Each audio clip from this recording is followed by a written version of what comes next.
Bonjour et bienvenue aux Nouvelles d'ici. Content de vous retrouver cette semaine. Afin d'être au cœur de la Côte-de-Beaupré, Emily Foster a décidé d'implanter son bureau de circonscription à Beaupré.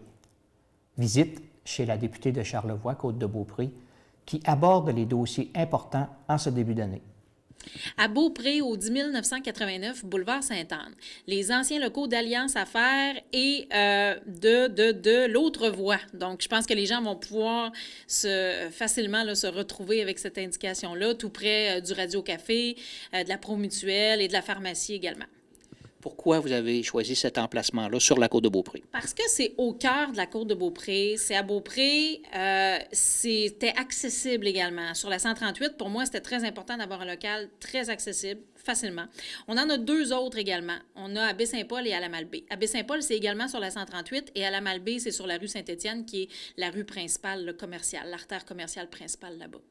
À Beaupré, c'est qui les personnes qui vont accueillir les citoyens? Alors, c'est Carole Marchand, que j'avais déjà présentée lors de la présentation de mon équipe. Donc, Carole s'occupe de tout ce qui est réception, administration, relations avec les citoyens. Donc, c'est la première porte d'entrée pour les citoyens. Également, mon directeur, Sébastien Noël, qui est ici pour accueillir les gens. Donc, du lundi au vendredi, 8h30 à 16h30. Votre première session parlementaire a été de courte durée, mais qu'est-ce que vous en retenez? Ça a été, premièrement, très spécial de se retrouver parmi les 125 députés élus de l'Assemblée nationale. On le sait, je travaillais dans le personnel politique avant, mais c'est pas pareil. Je me suis retrouvée au centre, au cœur de l'appareil politique, au Salon Bleu. Le feeling est spécial quand on s'assoit à notre bureau au Salon Bleu, les premières périodes de questions, puis on le vit maintenant comme gouvernement. Donc ça aussi, c'est plus excitant parce qu'autrefois, on était dans l'opposition, c'était complètement autre chose. Donc ce feeling-là, ce privilège-là, je l'ai vraiment pleinement vécu, puis je pense que je vais être encore un peu sur un nuage là, pour les prochains mois. Et pour le reste, le gouvernement a commencé son travail. 3 premiers projets de loi qui ont été présentés dans cette courte session de 2 semaines. On a été sur les nominations partisanes pour encadrer ça, nommer aux 2/3, entre autres, là, les directeurs et les présidents de certaines, tu sais, comme de la SQ, des choses comme ça. Là. Donc, on trouvait ça important. On a été là-dessus en premier. L'encadrement du cannabis, faire passer l'âge, entre autres, légal pour la consommation à 21 ans et le taux unique de taxation scolaire. Donc, maintenant, il n'y aura qu'un seul taux de taxe scolaire et il sera très, très bas, c'est-à-dire à 10 sous, à 100 $ d'évaluation, qui était le plus bas taux au Québec en vigueur. Donc, dans le fond, on a pris le plus bas taux et on a dit ce sera celui-là. Naturellement, ces projets de loi-là doivent être étudiés, mais on est en gouvernement majoritaire, donc ça va passer. Donc, cette session-ci, ce sera l'étude de ces projets de loi-là. On continue le travail, mais le gouvernement est à pied d'œuvre pour respecter les engagements électoraux. Juste avant Noël, vous avez une nouvelle importante qui est arrivée directement, je pense, du premier ministre. Alors, voulez-vous nous en parler? Comment vous avez réagi lors de cette nouvelle? J'étais très contente. On est venu me chercher pour être adjointe parlementaire au ministre des Finances, qui est un énorme ministère. Vous savez, on a santé, éducation, transport, finances, là, c'est dans les 4 gros ministères. Le Conseil du Trésor, naturellement, ça va de soi. Mais on est vraiment là, dans le top 5 des gros ministères. Donc, j'étais extrêmement contente et flattée de cette marque de confiance-là du premier ministre. On est venu me chercher pour certains mandats précis qui seront à déterminer dans les prochaines semaines. Donc, je rencontre d'ici 2 semaines le ministre, son chef de cabinet, pour pouvoir avoir ces mandats-là. Et je vous reviendrai avec plaisir lorsque je les aurai. En ce début d'année, voulez-vous nous parler des dossiers Côte-de-Beaupré et d'Orléans qui retiennent votre attention? Tout d'abord, si on commence par l'île d'Orléans. Le pont. Je sais que le pont a fait l'objet d'insécurité et c'est normal. On veut s'assurer que ce pont-là soit sécuritaire pour tous. Donc, moi, ça va demeurer ma priorité numéro 1. On sait, on a eu une annonce un peu plate à faire parce que, dû au laisser-aller des libéraux, ce sera en 2027 au lieu de 2024 pour la livraison du pont. Par contre, on a dit aussi qu'il y a au-dessus de 20 millions qui va être mis en entretien du pont puis en réparation pour s'assurer que tout est sécuritaire. Je suis toujours en lien avec mon collègue François Bonnardel, le ministre des Transports, pour s'assurer que ce pont-là demeure sécuritaire et que le tout chemine pour le reste du dossier, pour le pont et également pour le 3e lien. Donc, on aura, au courant de 2019, toujours des liens très, très, très serré avec le ministère des Transports pour s'assurer que notre pont reste sécuritaire et que le dossier du nouveau pont chemine. Également, le plan patrimonial à l'île d'Orléans. Le plan de conservation patrimoniale fait couler beaucoup d'encre et je suis extrêmement sensible à ce sujet-là. Je pense que dans l'application du plan et dans la communication entre le ministère de la Culture et les résidents, il y a des choses à améliorer.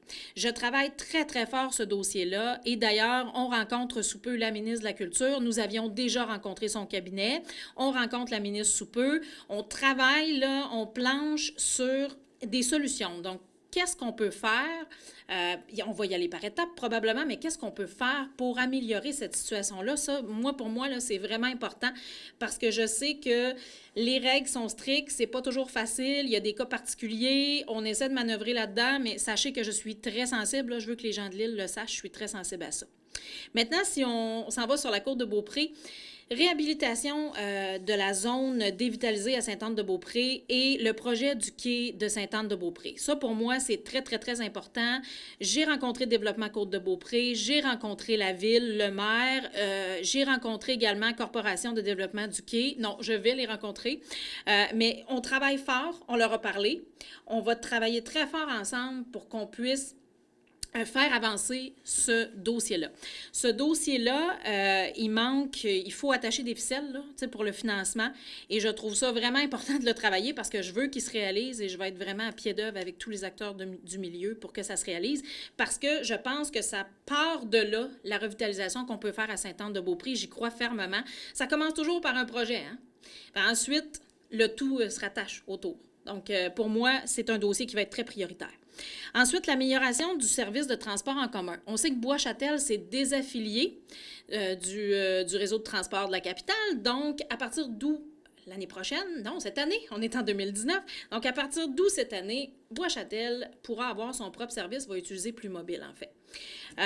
Je pense que c'était à l'avantage de toutes les parties d'y aller comme ça, et même le RTC en a convenu, donc c'était, comme on dit, c'est un divorce à l'amiable, dans le sens où c'était mieux pour Bois-Châtel qui pouvait, avec Plus Mobile, se faire desservir de façon complète sur à peu près 100% de son territoire, ce qui n'était pas le cas avec le RTC, c'était le tiers du territoire qui était desservi. Plus Mobile, j'aimerais travailler à avoir un peu plus de financement. Moi, comme députée, c'est un dossier que je veux porter parce que la côte, j'aimerais que la fréquence des passages s'améliore, qu'on puisse avoir une meilleure couverture. Et je parle vraiment là, de partir de Saint-Tite jusqu'à Bois-Châtel. Je veux que toutes les municipalités y aient un service qui s'améliore de ce côté-là. Et c'est un souhait qui m'avait été formulé beaucoup par les maires. Donc, on va le travailler fort, ce dossier-là. Terrain de soccer de l'Ange Gardien. On sait que l'association de soccer est la seule à ne pas avoir son terrain sur on parle d'un terrain synthétique, un beau gros terrain. C'est un beau projet qui avait été refusé 2 fois par le passé, par les libéraux. Moi, je veux travailler très fort parce qu'on va avoir des détails sous peu là, des nouveaux programmes d'infrastructure en termes de loisirs et sports et on pense là, qu'on va pouvoir le faire passer cette fois-là. On est très optimiste. Donc, on va travailler très, très fort avec M. Lefrançois, qui est le maire de l'Ange Gardien, pour pouvoir faire cheminer et éventuellement obtenir notre terrain de soccer synthétique sur la côte de Beaupré parce qu'on sait qu'il y a beaucoup de joueurs de soccer et c'est important. Également, parc industriel de Beaupré. On n'en parle pas tout le temps, mais c'est un dossier, moi, qui me tient beaucoup à cœur. La décontamination des terrains de AIM. Donc, présentement, le dossier a beaucoup cheminé dans les 2 derniers mois parce qu'on l'a poussé beaucoup là, depuis notre arrivée au pouvoir, de pouvoir arriver à décontaminer ces terrains-là. Il y avait des normes à respecter au ministère de l'Environnement. Ça chemine bien. Là, on avance. Là. Ça stagnait là, dans les dernières années, mais on avance beaucoup.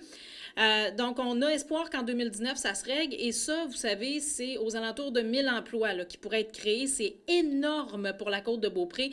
Il y a des listes d'attente d'entreprises qui voudraient s'installer sur ces terrains-là, qui d'ailleurs sont desservis par des lignes électrique haute tension, ce qui est quand même majeur.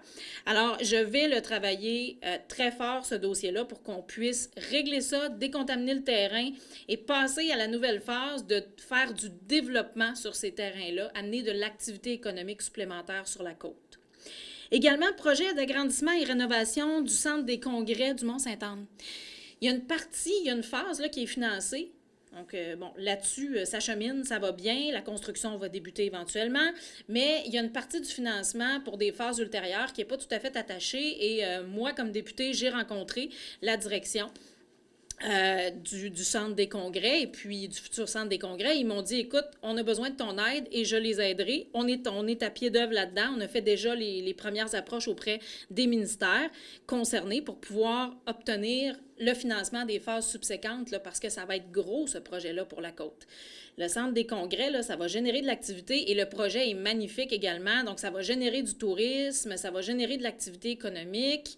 Donc, j'y crois beaucoup à ce projet-là et je vais le travailler très fort en 2019. Alors, voilà pour les grandes priorités.